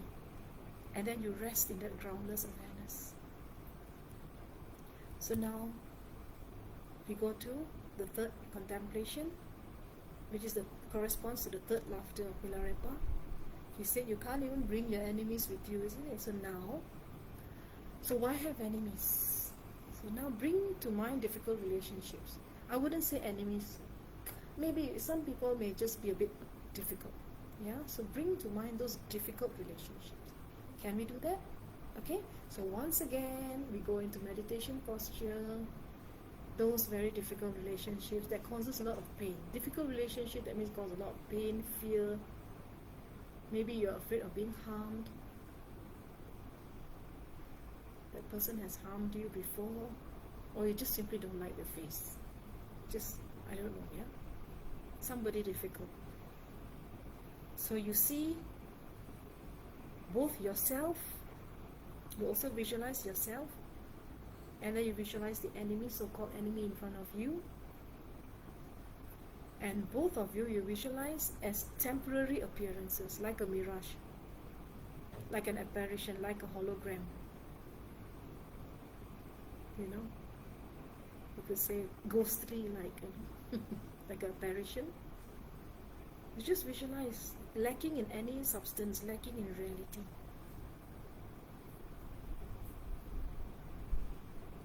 And then you let the resentments dissolve into emptiness, into the vast expanse. You release that resentment. So for all the pain and suffering and the grudges that you're keeping, everything, just dissolve it into space. For the enemy doesn't truly exist, and neither do we. We are all but temporary, just like apparitions, like a hologram. There's no concrete reality. It's all mind-made, and therefore release into the vast expanse of space. Let resentments dissolve into emptiness, and you rest in your natural awareness. Nice? Okay? It's just, I have to introduce you to the technique. Do you like it? Yeah? It's liberating, isn't it? Because you understand that they are not permanent, and neither are you. Can't take them with me, so better reconcile. And how to reconcile? If you can't reconcile directly because the person is too difficult, try the third laughter method. So you think of them as just an apparition, and you yourself are exactly the same in terms of materiality and mentality also. Then you dissolve. Yeah. Okay. So all these resentments dissolve into emptiness, and you rest in your natural space. And then, of course, you have to dedicate your merits later. Yeah. So remember to resolve, make a resolution now to remember these insights in daily life. There's no point coming to the meditation class, right? And then after that, you just forget everything. You must have something that you take away from this class, right? Now, there's another meditation from the Tibetan tradition called the 4 thoughts that turn the mind. This is from Gampopa. Gampopa was Milarepa's disciple. So just now was the guru, and now is the shishya, the student. Okay? So Gampopa also had a lot of, he lost his wife, his children, and after that he was so miserable, he renounced and became a monk, and he became a very, very great scholar practitioner. Very great one. Yeah, his biography is available online, you can read it. Very interesting. So it is he found his teacher Milarepa. Yeah, and then later on he started teaching people this the futility of many things in life. So let's look at the first futility. So he said the 4 thoughts that turn the mind away from samsara, meaning that you need to reflect on each of these thoughts in order to create that sense of urgency for you as a fuel for your spiritual practice. So now, go back into meditation posture again. Okay, I want you to listen to Gampopa's teaching. So Gampopa said, okay, number 1, the first reflection, a wealthy merchant, a trader, realized that his riches were meaningless when his son died. So his only son, only child, only son, the one who was to inherit his property, his fortune. Very wealthy merchant, the only son died. Then he realized the worthlessness of his property, his fortune. Meaningless. And the second, a king understood his power was temporary when disease struck him, when he became ill. Then his notion of absolute power, being a great monarch, his illusion. He was under the illusion that he had great power until disease struck. That's the second. The third one, a beautiful youth grasped impermanence when looking at an old person's reflection.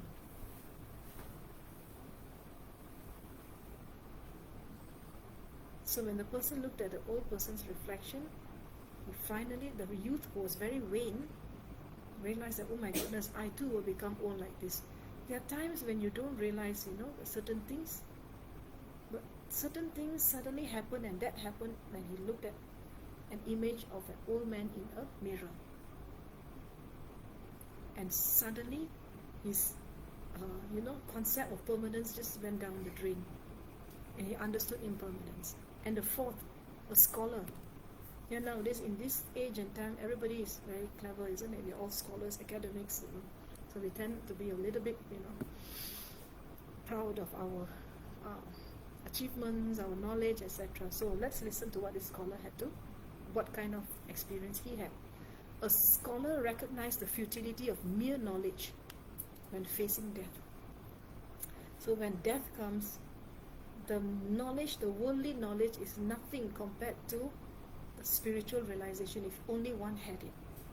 So if one doesn't have spiritual realization, direct experience about the reality of life, nothing from the books is going to help you at the time of death.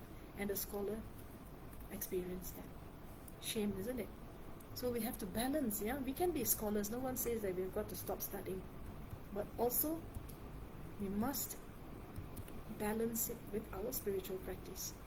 So the first contemplation, death is certain. So now contemplate that no one has escaped death. And then in certain traditions, we say, I'm not sure whether this is true or not. Yeah, maybe some, my teachers, I should have asked them. But anyway, it is said that we have finite breaths. We come into this world with a certain number of breaths. Yeah, so when we get angry, that breath, and we breathe very fast, we're actually using up that breath. When very sad also, crying, using up that breath. And wasting time, not being mindful in the present moment, also wasting the breath. So we have a finite number of breaths. Yeah. So please, you contemplate that your lifespan is decreasing constantly. So please go back into meditation mode. So the first understanding is that no one has ever escaped death. Do you know anybody who actually was, he went up to KLCC, or was transported to the moon or Mars or Venus or wherever, and then say that yes, this is the place where I've escaped death, or a particular cave, the deathless cave, in Semenye, somewhere in the corner of my house. You can go there and then you will be safe from death. I don't know. There isn't any such place. So your lifespan is decreasing constantly. Your breaths are reducing, just like the hourglass. If you look at an hourglass, you will understand how your life is diminishing. Yeah? But very little time is actually spent practicing. We say practicing the Dharma in Buddhism. With other spiritual traditions, we have other names for your spiritual practice. Now we know we are going to die. We know no one else has ever escaped death before. We know that that death is approaching, and yet we don't want to practice. Feel it from your bones, yeah? The irony of this situation. Feel. The purpose is to instill a sense of urgency for Dharma practice. Others have passed away. Death has hit the household, death has hit the faculty, death has hit the department. Yet we don't want to practice. Okay? And also think, many die young. Plane crashes, old, young, anywhere. Floods, earthquakes. So it's just like when there is a storm.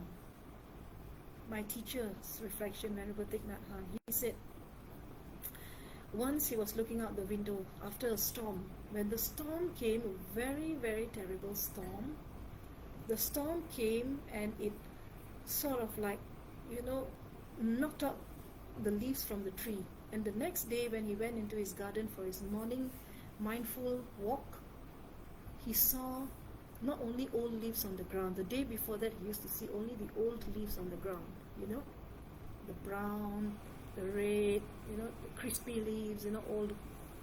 That morning, he was so saddened to see even baby leaves on the ground, very fresh green. They were just sprouting, and off they went and fell down to the ground because there was a terrible storm that night. And immediately, my teacher got the realization that you can die anytime.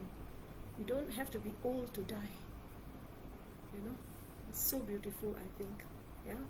So the causes of death are numerous, and the body is so fragile, just like the beautiful small little leaf, you know, the just budding, so fragile, and went gone. Yeah? And then the third contemplation. So, you know, has anybody ever been able to bribe the Lord of Death, or you know somebody in the Department of Death and Border Control, you know, where you can bribe the official to give you a visa, you know, or an extension or a special pass to stay here longer, or to, you know, be a permanent resident of this world.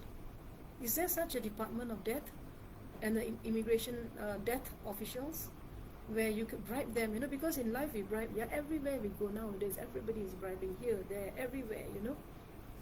Human trafficking going on and all. Yes, it's very good. It's only good for this life, yeah. But in the next life, you cannot bribe anyone to delay your death. When it comes, you have to go, right? So you, no matter how much money you have, whether you're a king or a pauper, you cannot. Your wealth will not help you. Your family will not follow. Please think. Imagine that you are on the deathbed now, and then you ask your from somebody had 4 wives, you know. You ask the first wife whether, you know, you want to follow me to death or not. I cannot follow you. He said, I don't want.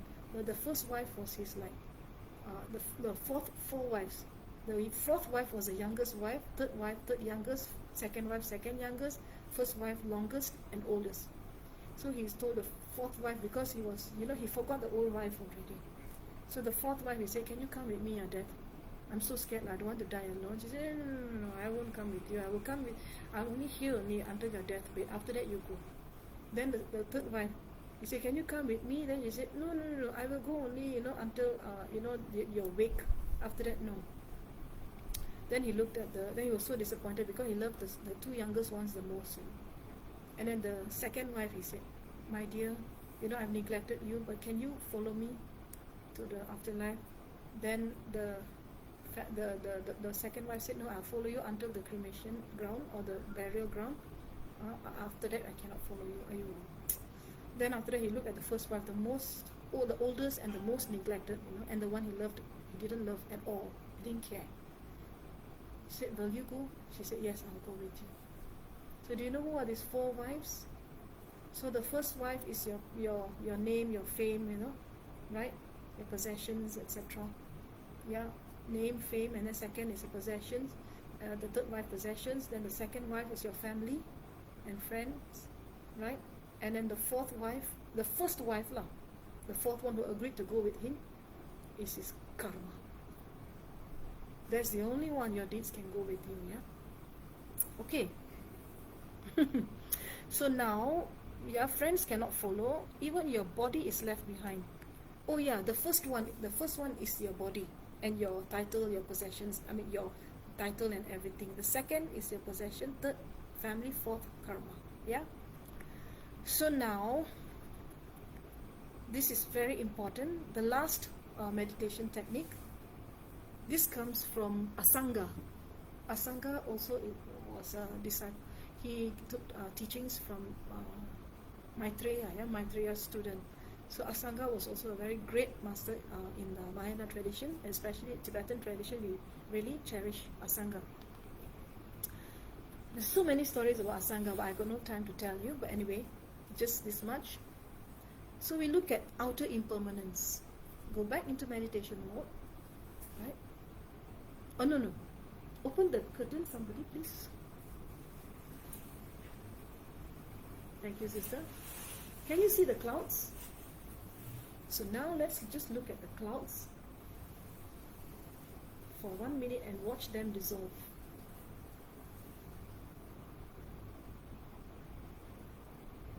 So that is And then you observe the changing light. Yeah, so the light is changing. Just now when you came in the afternoon, the light was very high in the sky. Now the light is waning. The sun is setting. Can you see? Right? Can you notice the sounds? The sounds come, the sounds go. Whatever sound that you have, do you notice that? That is called outer impermanence. Now go back into yourself. Don't look outside. You can use the clouds you've seen. They change. The light also. After 5 minutes, you check again. The light will be dimmer, right? Because it's sunset. Now you go back inside. Feel your breath changing. Breathing in, a breath. I'm aware. I'm breathing in, breathing out. I'm aware. And then you will notice your thoughts arising and disappearing. And then you notice your sensations also. Sometimes pain, sometimes no, sometimes sleepy, sometimes no, right? Sometimes headache, sometimes no, sometimes thirsty, sometimes no. So this is called the inner impermanence. Okay? And the next one, relationships. Recall past relationships. Sometimes, you had very good family relation and some maybe not so close anymore. Or maybe not close and now you're very close. And then some friends, you were so close before and then suddenly they drifted away. And some turned against you and started to harm you and become so-called enemies. So look at how past relationships change. Yeah? So brothers and sisters also, the relationships change. Between siblings, between spouses also. Last time I love you, you love me now. Divorce in the court, custody battle. Sad. Yeah? What happened to I love you, you love me? Yeah?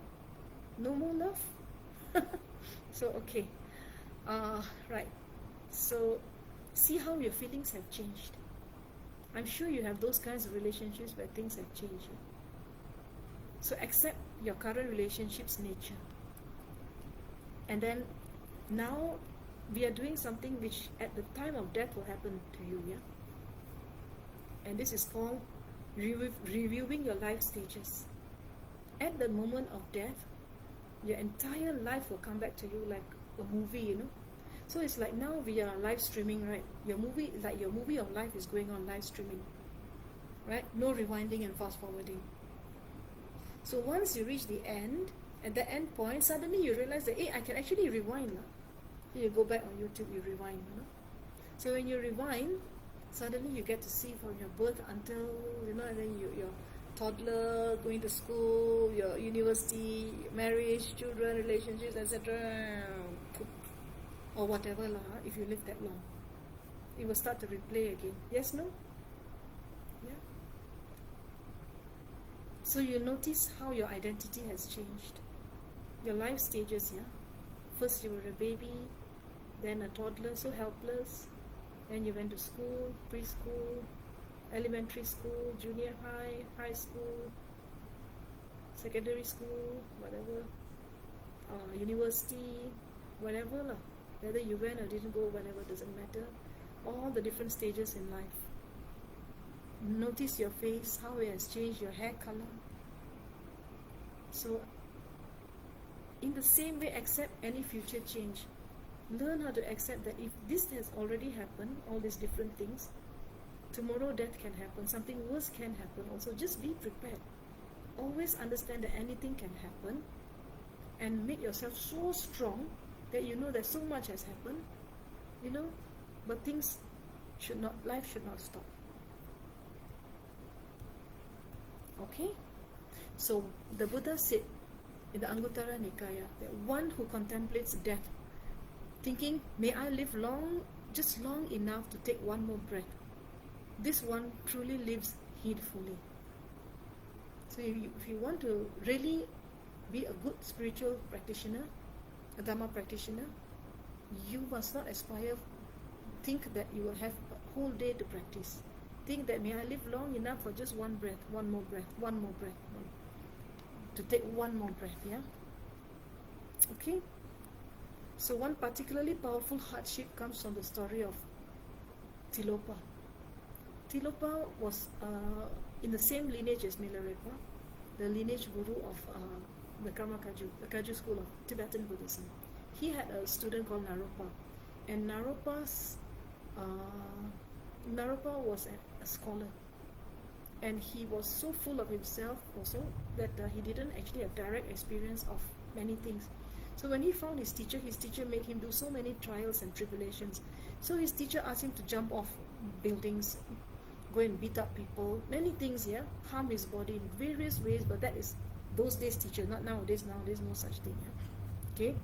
So one day Tilopa said, okay, jump, go to the high building, jump down. So despite certain death below, Naropa jumped, trusting his teacher, yeah. So he jumped. So, but he was severely injured. But his teachers of those days, they all had the power to revive him. Now don't jump, okay? I tell you to jump, you go report police, okay? No jumping. So Tilopa said the fear of death is the greatest attachment. You know why he asked him to jump? Because when Naropa jumped trusting his guru, that at that particular time he cut the fear of his death. Please don't jump, anybody, young children, whoever. It's just a teaching story. It's not for you to try at home. So the fear of death is the greatest attachment. The willingness to die for Dharma, the greatest renunciation. So which means your hair is on fire also, you will practice. Not to say that, oh no, I'm dying, I'm sick, I don't want to practice, and all this, yeah. So between these two lies the path to realization. So one side is fear, the other side is willingness to die. One side is fear of death, the other side is willingness to die. In between is the path to realization. Okay? So any questions? We have reached the end of our meditation. So I have 5 minutes to give you some guidance.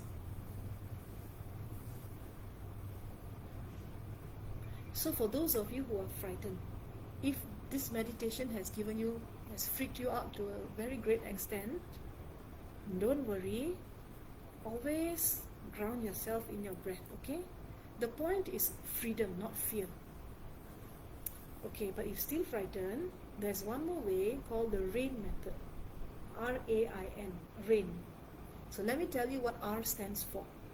R means recognize the fear. Were you frightened just now? Were you frightened? No, but some people are, because this is such a taboo subject. So number one, recognize your fear. Number two, allow it to be present, allow it to manifest. Number three, investigate with kindness. So investigate, what is this fear? Where does it come from? And number four, non-identification, then this is not me. It's not my fear. If the body is not yours, you can't take it along. So how can the fear be yours? Isn't it? Any others? So if you find your mind wandering, come back to your present moment, use the counting meditation technique I taught you last time. What else?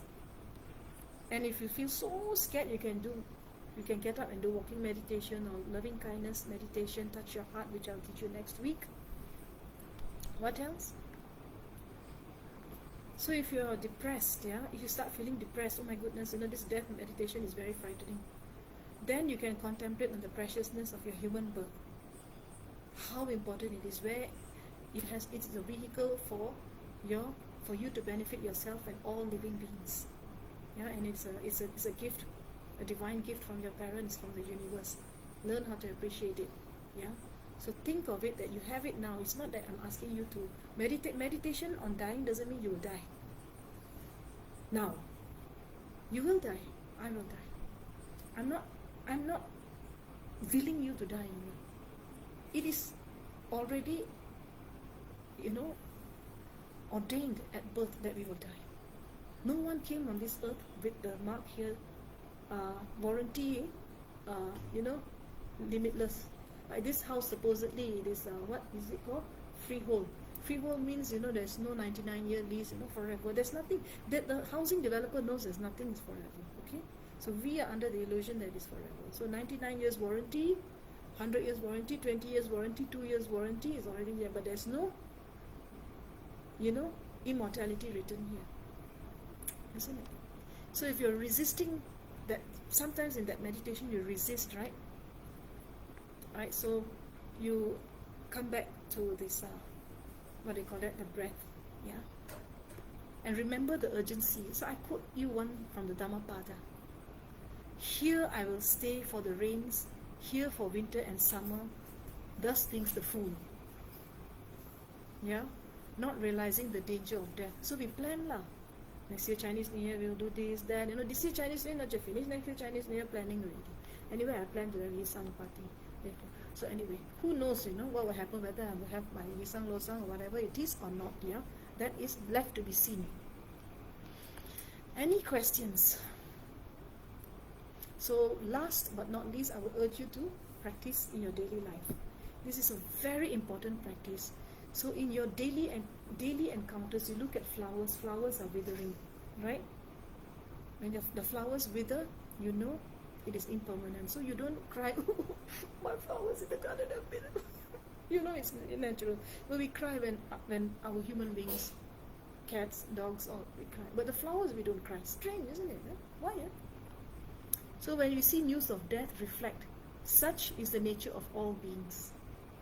So consider each evening, have I used this day wisely? Right? So morning is like you can take how to say, when you're walking, death is certain, the timing is uncertain. So take 5 to 10 minutes every day to practice some kind of reflections on death. If you are one who is considered frivolous and don't want to practice the Dharma, or not very spiritual person, the reflections on death is the best practice for you. Right? So when you see an ambulance passing by, then you read news about death, or you see elderly or sick people, instantly bring to mind that death will occur. Not to that person, to me. It's a warning sign. So we call it death bells.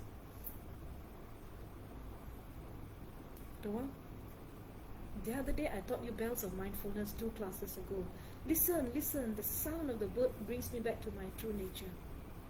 Today, I talk to you about death bells. So which means the ambulance is like a death bell. What else? Reading about the death is like death bell. Seeing elderly or sick people is a death bell. Cling, cling, cling, cling. Noticing the changes in nature, the flowers, Cling, cling. Death, death, death. Not to tell us to become depressed and stop living. Death, death, death means start living mindfully so that at the time of death I die happily. Liberate yourself from being a prisoner of death. Any questions? So understand this, yeah? This body is like a foam, feelings like bubbles, perceptions like a mirage, mental formations like a banana tree, and consciousness like a magic show. Sutta Nipata.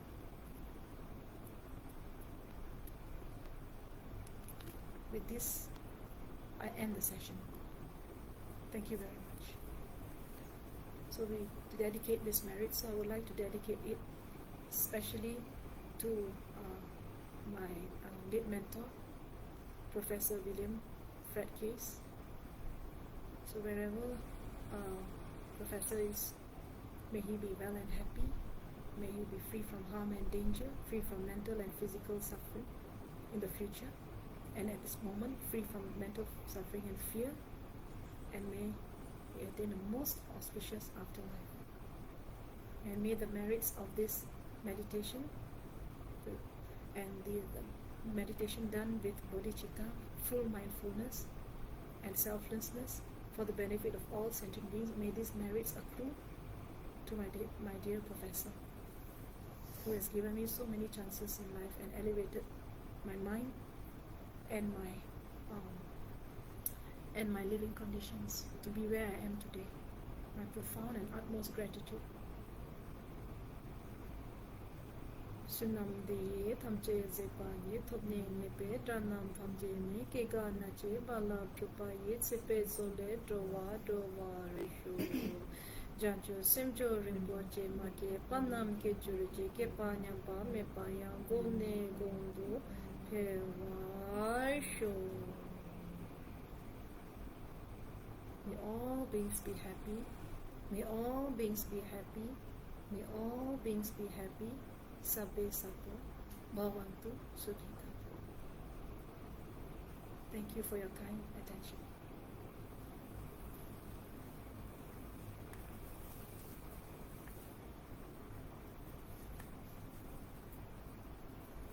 Okay.